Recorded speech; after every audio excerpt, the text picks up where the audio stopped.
Blanche-Neige, n'est-ce pas un prénom étrange? Mais savez-vous pourquoi il fut donné à une petite princesse il y a longtemps, longtemps? Dans un grand château bâti au sommet d'une colline, au royaume du Pays Blanc, vivait jadis une reine dont la beauté était célèbre à 100 lieues à la ronde. Cette reine était très triste car elle n'avait point d'enfant.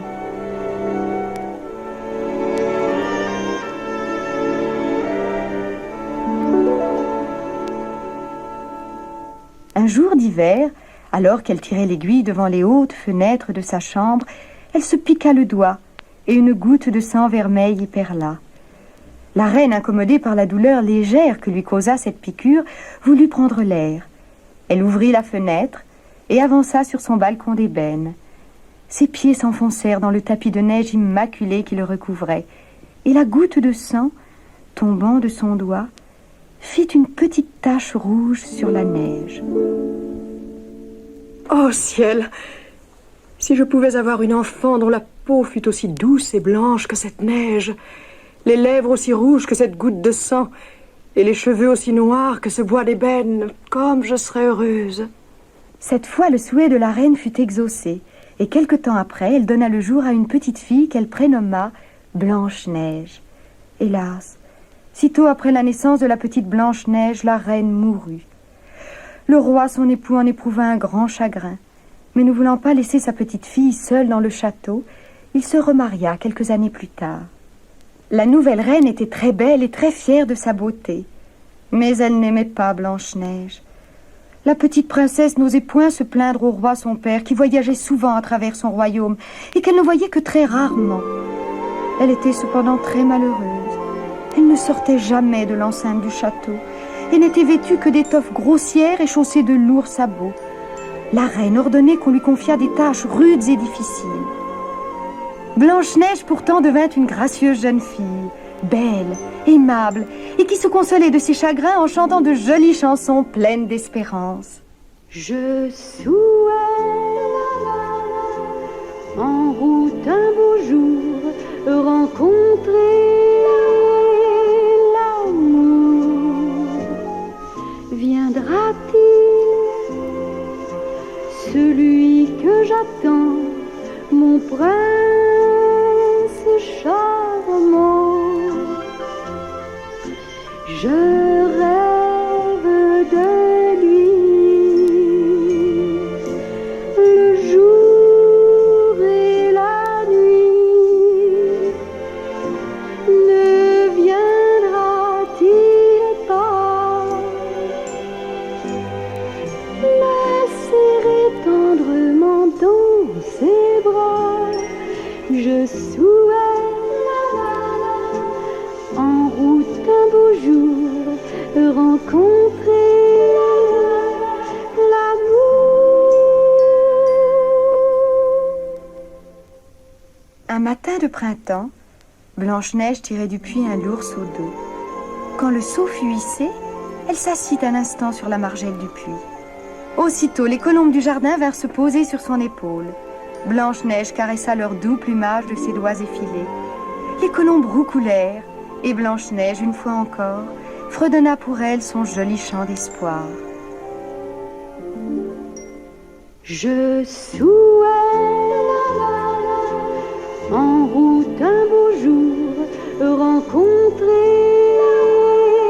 l'amour. Viendra-t-il celui que j'attends? Soudain, Blanche-Neige perçut un bruit. À la lisière de la forêt voisine, elle vit un jeune et gracieux cavalier qui tenait son cheval par la bride et venait vers elle. Petite princesse, vous êtes plus belle encore qu'on ne me l'avait dit. Ne cessez point de chanter, et permettez-moi de vous entendre un moment. De grâce, ne fuyez pas. Je veux seulement vous saluer et vous dire mon admiration. Mais qui êtes-vous? Je ne vous connais pas, je dois partir. Adieu. Sans laisser au prince le temps de répondre, Blanche-Neige s'enfuit vers le château et disparut derrière la lourde porte.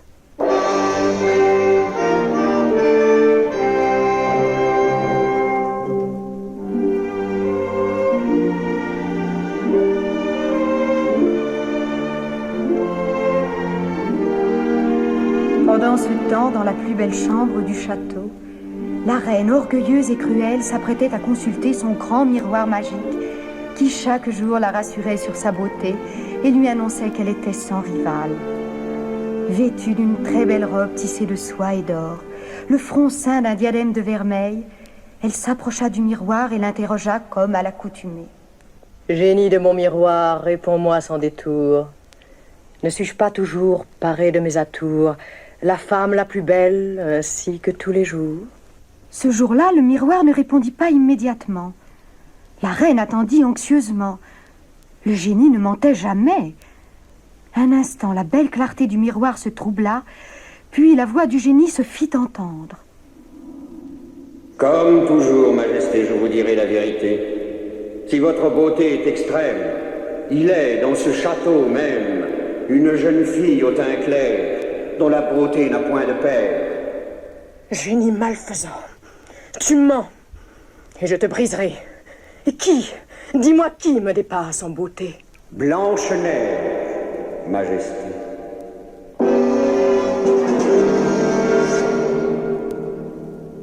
La reine éprouva un grand dépit de ne plus se savoir la plus belle.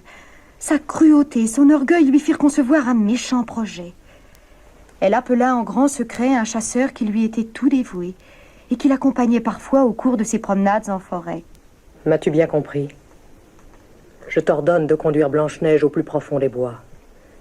Tu feras en sorte qu'elle ne puisse retrouver son chemin. Tu l'abandonneras sans nourriture afin qu'elle y périsse et que les animaux sauvages la dévorent. Je ne veux plus la revoir. Alors je serai de nouveau sans rival. Le lendemain, sitôt que le soleil fut haut dans le ciel, le chasseur se présenta devant Blanche-Neige. Princesse, j'ai ordre de la reine de vous prier d'abandonner votre ouvrage et de m'accompagner pour faire une longue promenade en forêt.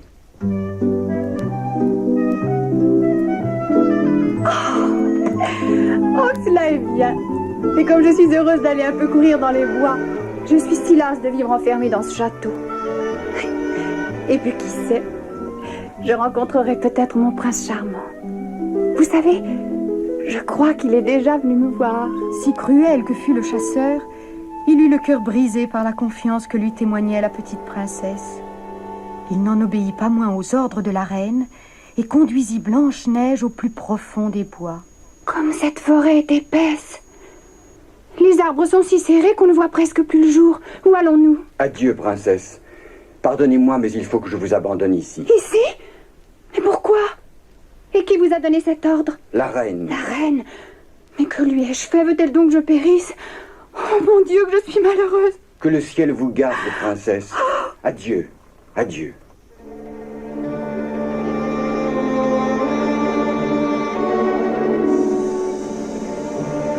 Blanche-Neige marcha longtemps, longtemps. Les branches déchiraient sa robe, griffaient son visage et ses bras, et elle entendait déjà les bruits inquiétants qui envahissent les bois au crépuscule. Quand la nuit fut venue, Blanche-Neige comprit qu'elle ne retrouverait jamais son chemin. Elle était seule, sans défense au milieu de la forêt. Elle avait faim et soif, et elle se sentait sans force. Oh, comme il fait noir! Oh, j'ai froid! Qui viendra à mon secours? Oh, j'ai peur! J'ai peur! À l'aide! À l'aide! Seules, quelques chouettes répondirent à la pauvre petite princesse. Sans force, elle finit par s'endormir sur la mousse froide qui tapissait le pied d'un grand chêne. Lorsque le jour parut, Blanche-Neige s'éveilla et fut toute joyeuse de constater qu'elle était entourée de gracieux petits animaux qui la regardaient avec de grands yeux étonnés. Il y avait une biche et son faon, des écureuils joufflus qui sautillaient alentour, des lapins gris, blancs, roux, noirs, pelotonnés en une grosse boule de poils multicolores, 100 petits oiseaux qui piaillaient et voletaient sur la mousse, une grosse marmotte et une tortue, un merle, une pie et 2 tourterelles qui vinrent se poser sur sa main.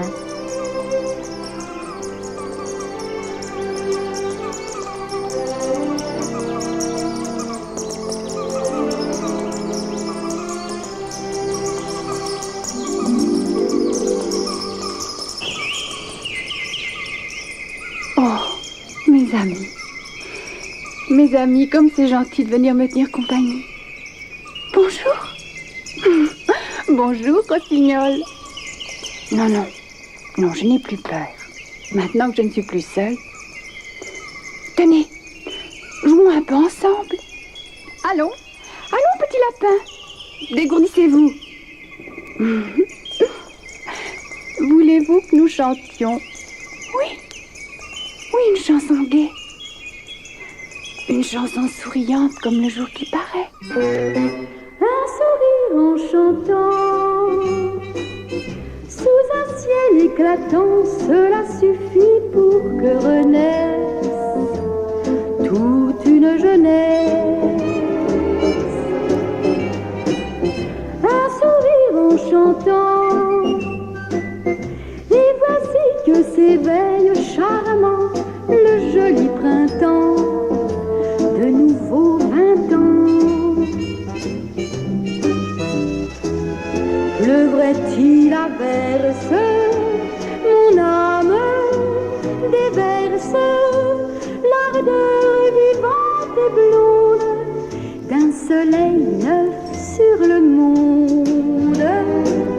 Que faut-il à 20 ans pour avoir en tout temps du bonheur et le cœur content, un sourire en chantant. Tout en chantant, Blanche-Neige, escortée par tous ses petits amis, reprit son chemin à travers la forêt. Mais cette fois, guidée par eux, elle ne tarda pas à déboucher dans une clairière que le soleil éclaboussait de ses rayons d'or. Au milieu de la clairière trônait une toute petite maison, dont le toit de chaume, les volets bleus, les murs tout blancs semblaient sourire à Blanche-Neige. Oh, la merveilleuse petite maison. Oh, mais qui donc peut habiter ici? Regardez, je peux à peine y entrer. Y a-t-il quelqu'un? Oh, mes amis, voyez la table est mise. 1, 2, 3, 4, 5, 6, 7 petites chaises autour de la table. Et quel désordre! Grimpons cet escalier. Mais oui, 7 petits lits. Et que de poussière! Mais qui sont donc les petits garçons paresseux qui demeurent ici? Allons, mes amis, voulez-vous m'aider à mettre un peu d'ordre ici? À l'ouvrage. Rangeons la demeure de ces petits paresseux, et puis ensuite nous déjeunerons. Allons, aidez-moi. Sifflez en travaillant. C'est un bon stimulant qui vous rend le cœur plus vaillant. Sifflez un air joyeux. Vous vous sentirez mieux, vous serez bien plus courageux pour chasser les soucis, les tracas, les ennuis et voir tout sous un jour brillant. Suivez ce remède, excellent, sifflez en travaillant. Pour vivre heureux, toujours content, sifflez en travaillant. Sifflez en travaillant. La la la la la la la. Pour vivre heureux, toujours content, sifflez en travaillant. Sifflez en travaillant. Oh, quelle ardeur tous les petits amis de Blanche-Neige mirent à la tâche. Même la brave tortue qui prêta le ventre de sa carapace pour servir de planche à laver. Bientôt la maison fut nette et brillante. Elle avait changé d'aspect. Blanche-Neige mangea quelques fruits et un peu de fromage et de galettes de seigle. Puis, épuisée par tant d'ouvrages, elle se laissa tomber sur le plus grand des petits lits et s'endormit profondément. Heureux de la savoir à l'abri, tous les animaux se retirèrent discrètement sur la pointe des pattes. Pourtant, Blanche-Neige ne se doutait pas qu'elle s'était endormie dans la maison des 7 nains de la forêt. Oh, ils étaient bien gentils et bien amusants d'aspect, ces 7 braves nains. Ils vivaient depuis très, très longtemps dans cette forêt qui était un peu leur domaine. Tous les jours, ils allaient à la queue leu-leu extraire de beaux diamants d'une mine située au pied de la montagne. Et le soir, ils s'en revenaient, toujours à la queue leu-leu, en chantant leurs chansons favorites. Tenez, les voici. Ils se dandinent gentiment, tout rondelets, le pic sur l'épaule, la lampe à la main. Ils arrivent. En tête du cortège, comme toujours, le plus savant. C'est professeur, ou plutôt prof. Derrière lui, grincheux, toujours en colère. Puis, joyeux, toujours gai. Traînant la jambe et bâillant au corneille, voici dormeur. Atchou, mais le cinquième, il éternue entre tous les mots. Écoutez-le. L'avant-dernier, c'est timide. Il ne parle presque jamais et rougit à tout propos. Enfin, qui ferme le cortège, Simplet, le plus jeune des 7 nains. Il ne porte pas de barbe et confond tous les mots entre eux. On revient du boulot. La la la la.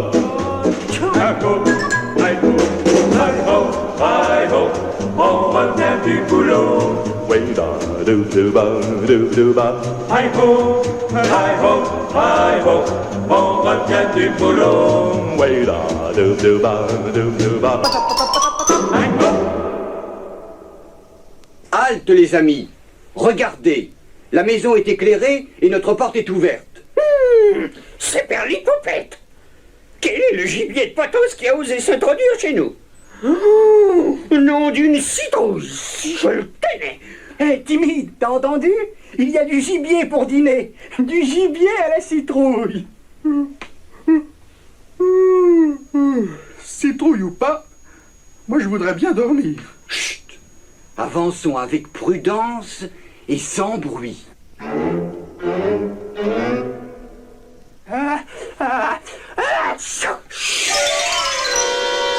Il n'y a personne. 3 chandelles qui brûlent. Et on ne reconnaît plus rien. Regardez comme tout est propre. Oh, qui nous a volé notre belle poussière? Oh, les gredins. Moi je monte me coucher. Oh, les amis, vite, vite, venez voir. Chut, ne faites pas de bruit.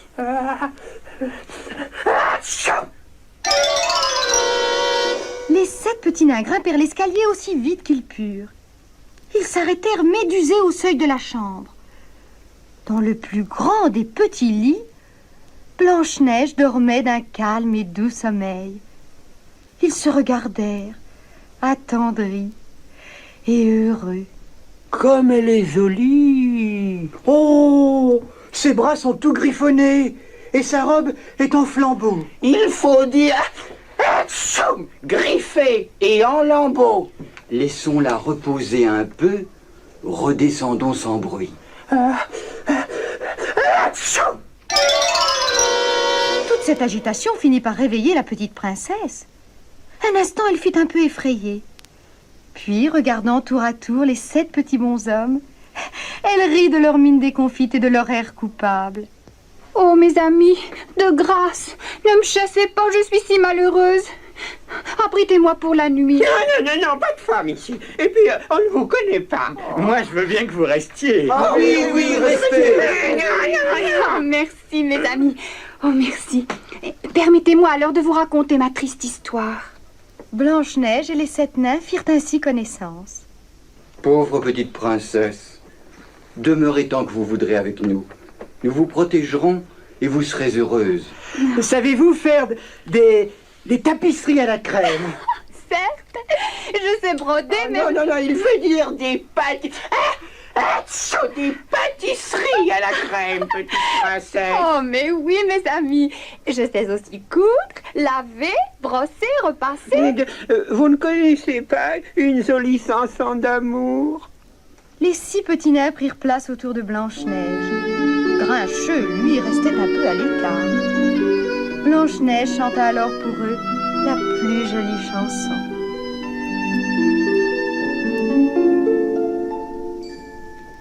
Un jour mon prince viendra, un jour il me dira ces mots d'amour si troublants et tendres que j'aurai tant plaisir à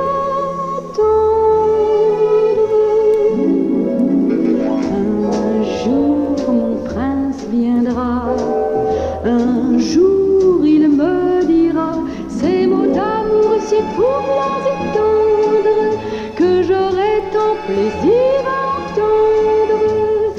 Qu'il vienne, je l'attends, craintive et cœur battant, dans ses bras alors mon beau rêve enchanté deviendra réalité.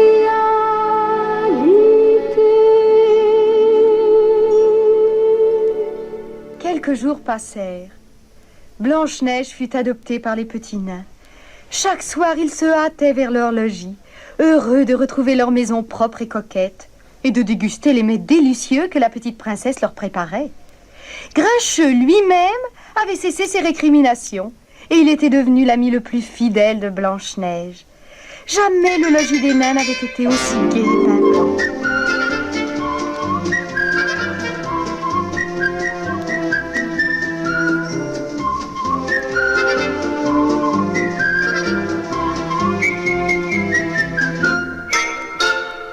Au château, cependant, la méchante reine qui croyait que Blanche-Neige avait péri dans la forêt décida ce jour-là de consulter son miroir magique.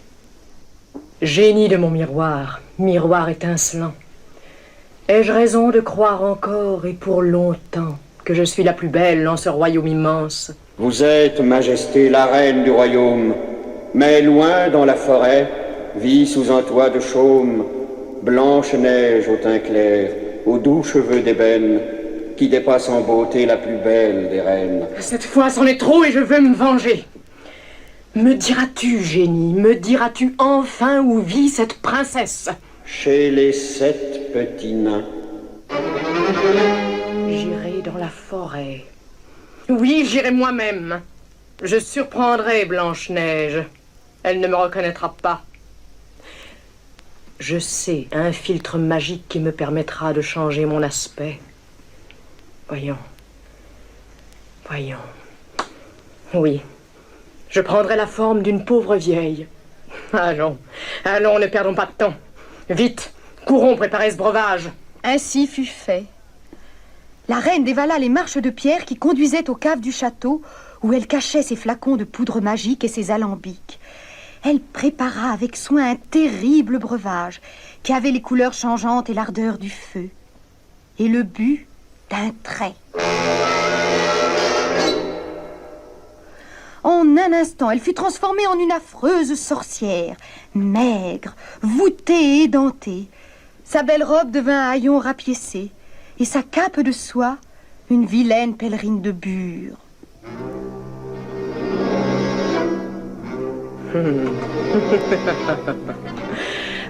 Qui me reconnaîtra jamais sous cet aspect? Surtout pas Blanche-Neige. Pour elle, je mets dans ce panier de fruits cette belle pomme rouge et craquante que je lui offrirai. Une pomme empoisonnée dès qu'elle y mordra. Dès qu'elle y mordra, elle s'endormira pour l'éternité. Et je serai de nouveau la plus belle du royaume. La vieille sorcière prit le chemin de la forêt. Tous les animaux amis de Blanche-Neige, effrayés par son aspect, s'écartaient sur son passage. Ils coururent ventre à terre, volèrent à tire-d'aile vers la maison des 7 nains pour essayer de prévenir la petite princesse. Ils la trouvèrent sur le seuil du logis, occupée à travailler comme à l'accoutumée lorsque les 7 nains étaient absents. Hélas, Blanche-Neige ne comprit pas leur langage. Ciel! Que vous êtes agités aujourd'hui, mes amis! Mais oui, je vous aime bien. Mais soyez sages. Je dois entrer maintenant pour finir mon ouvrage. Bientôt, la méchante sorcière atteignit la demeure des 7 petits nains. Par la vitre de la fenêtre, elle aperçut Blanche-Neige, et sa jalousie fut encore attisée tant la beauté de la petite princesse était éclatante. Elle frappa quelques coups discrets à la porte et dit en adoucissant sa voix: Ayez pitié d'une pauvre vieille femme, mon enfant.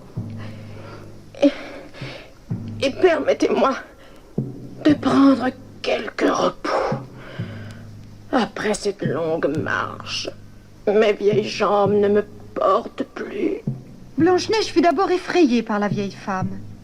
Mais obéissant à son grand cœur, elle la pria néanmoins d'entrer. Venez, bonne dame, et asseyez-vous ici, je vous prie. Reposez-vous autant qu'il vous plaira. Avez-vous faim ou soif? Non point, mon enfant. Et je vous remercie de votre hospitalité. Je reprendrai bientôt mon chemin. Je vais au village vendre les fruits de mon jardin. En voulez-vous un? Oh, merci, bonne dame. Je ne veux pas vous en priver. Si, acceptez, cela me fait tant plaisir. Tenez, prenez cette belle pomme. Oh. Voyez comme elle est rouge et ferme. Prenez-la. Elle est à vous. Puisque vous me l'offrez de grand cœur, je l'accepte. Je la donnerai à mon ami Simplet. Il est si gourmand. Non, mon enfant, elle est pour vous. J'aimerais tant vous voir la croquer à belles dents. Allons, goûtez-y. C'est un fruit délicieux. Goûtez. Je vous prie. C'est ma récompense. À peine Blanche-Neige eut-elle goûté à la pomme empoisonnée qu'elle fut prise d'un affreux malaise. Elle poussa un cri et tomba inanimée sur le sol. Te voilà endormie pour l'éternité, méchante fille. Et rien ne saura t'éveiller. Seul le doux baiser du prince charmant pourrait rompre le maléfice et te rendre la vie. Mais il ignore que tu es ici. Et jamais, jamais il ne viendra. Ah, je suis de nouveau la plus belle du royaume. Tous les petits animaux présents à la scène se demandaient comment ils pourraient porter secours à la princesse, leur amie. Ils s'enfuirent tous ensemble vers la mine de diamants où travaillaient les petits nains et firent tant et tant de bruit qu'ils finirent par se faire entendre. Mes amis, j'ai l'impression qu'il est arrivé quelque chose à notre gracieuse princesse. Courons au logis sans retard. Qui a l'exécuté par le roi des nains? Si quelqu'un a osé toucher un cheveu de la princesse, je les transforme en pâte à navet. Ils coururent les 7 petits nains de toute la force de leurs courtes jambes. Bientôt, ils aperçurent, fuyant par les sentiers de la montagne, l'affreuse sorcière qui s'en retournait au château. Conduits par les animaux, ils se lancèrent à sa poursuite. Un violent orage venait d'éclater. Le ciel devenait noir. La pluie tombait avec force et de longs éclairs d'argent déchiraient les nuages. Les petits nains n'en poursuivirent pas moins leur course. La sorcière longeait un précipice quand ils l'atteignirent. Elle voulut leur échapper, glissa sur les roches mouillées et disparut au fond du précipice en poussant un grand cri.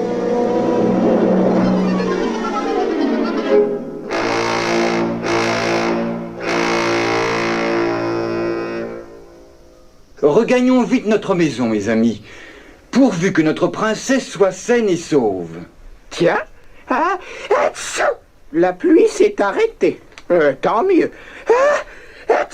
Je n'ai pas eu le temps de m'enrhumer. Hélas, quel triste spectacle attendait nos 7 petits amis. Ils trouvèrent Blanche-Neige inanimée sur le sol, et près d'elle, la pomme dont elle avait croqué un morceau. Malgré tous leurs soins, ils ne parvinrent pas à éveiller la petite princesse. Elle a troqué la pomme emprisonnée par la méchante soupière. Hélas, elle ne nous fera plus de tarte à la flemme. Et elle ne nous sentira plus de jolis chansons d'amour. Dans la clairière où le soleil brillait à nouveau, les 7 petits nains dressèrent un lit de cristal et de bois de rose qu'ils ornèrent des plus beaux diamants de leur mine. Ils y placèrent la petite princesse et l'entourèrent de fleurs multicolores. Tout le jour et toute la nuit, ils restèrent silencieux. poussant de temps en temps un profond soupir. Dans la forêt, tous les animaux étaient tristes. L'aube venait déjà quand les 7 nains entendirent le pas d'un cheval. À la lisière du bois, ils virent un cavalier éblouissant de jeunesse et de grâce qui approchait en chantant tristement. Un chant, je n'ai qu'un seul chant, mais il est vôtre, celui que se penchant, timide et cherchant le cœur d'une autre. Un seul amour de même, celui à vous que j'aime. Un chant, un amour pour deux, c'est assez pour être heureux. Regardez, c'est le prince charmant que Blanche-Neige attendait. Ciel, qui êtes-vous? Et que fait ici ma gracieuse princesse, si profondément endormie? Nous sommes les 7 princes de la forêt, gentil nain, et la méchante soupière, la reine du gâteau. Tais-toi, simplet. Tu dis des sottises. Nous sommes les 7 nains de la forêt, gentil prince, et nous abritions Blanche-Neige. Hélas, pendant notre absence, la méchante reine du château lui a fait croquer une pomme ensorcelée qui a endormi notre petite princesse pour l'éternité. Réjouissez-vous, mes amis. Je sais le moyen d'éveiller Blanche-Neige. Le prince mit un genou en terre et posa délicatement ses lèvres sur le beau visage de la princesse endormie. Blanche-Neige aussitôt ouvrit les yeux et sourit. Oh, mon prince, je vous voyais dans tous mes rêves. Et je savais bien que vous viendriez un jour, car je vous attendais sans cesse. Avec 1000 précautions, le prince prit Blanche-Neige dans ses bras et la déposa sur la selle de son cheval. Accompagné des 7 petits nains, il s'enfuit vers l'orée de la forêt. Et après que Blanche-Neige eut dit adieu à tous ses petits amis, il lança son cheval au galop vers son beau château bleu qui brillait au loin dans le soleil du matin.